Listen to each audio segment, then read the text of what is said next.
မင်္ဂလာပါခင်ဗျာ 3D မိတ်ဆွေများအားလုံးကိုစေတနာ channel မှာကြိုဆိုပါရစေ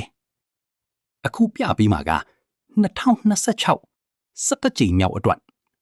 ကစားရမယ့် 3D တကွက်ကောင်းဆိုင်အပီးပေါက်ကွက်ထုတ်ပေးမှာမို့လို့ကျွန်တော်နဲ့အတူတူအစဆုံးလိုက်ကြည့်ရှုရန်ဖိတ်ခေါ်ပါရခင်ဗျမိတ်ဆွေများကိုယခုပြပေးမှာကတော့ထိတ်စီးဆိုင်အလေထိုင်ဆိုင်နောက်ပိတ်ဆိုင်များကိုပုံလုံးပေါင်းခြင်းအချိုးကိုပုံလုံးပေါင်းခြင်းအချိုးကြီးနဲ့ထုတ်ပြသွားမှာဖြစ်ပါတယ်ဒီဆိုင်အမူအရ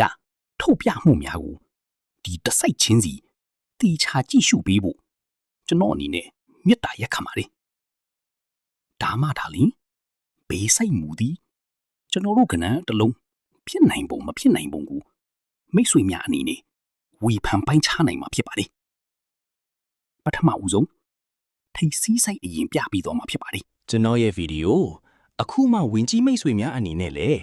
နောက်ထပ်တင်ပေးမယ့်ကဏ္ဍလေးကိုအချိန်နဲ့တပြေးညီကြည့်ရအောင်ကျွန်တော်ရဲ့ channel လေးကို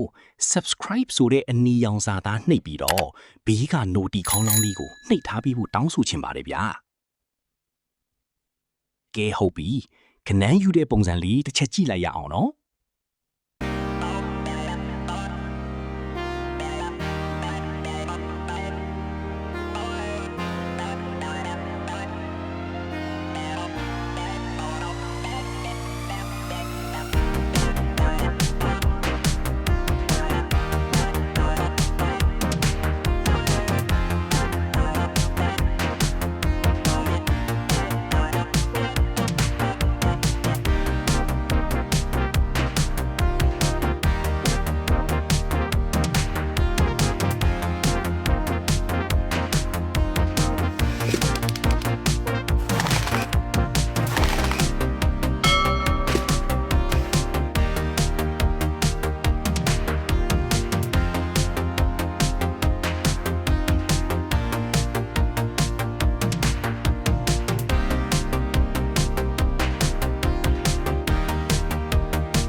17ကြိမ်အတွက် 3D organon တစ်ခွက်ရရှိပါတယ်ဒီ site အမူအရ2 4 8ဒီကဏ္ဍတွေကိုမိတ်ဆွေများအနေနဲ့ဒါကြိုက်နှစ်သက်မယ်ဆိုရင်ရွေးချယ်ကစားလို့ရအောင်ကျွန်တော်အနေနဲ့ရှာဖွေမျှဝေပေးခြင်းဖြစ်ပါတယ်ကျွန်တော်ဗီဒီယိုကြည့်ရှုများအားလုံး17ကြိမ်မြောက်မှာ 3D ပေါက်တီးရှိကြပါစေလို့ဆုတောင်းပေးလိုက်ပါတယ်ခင်ဗျာ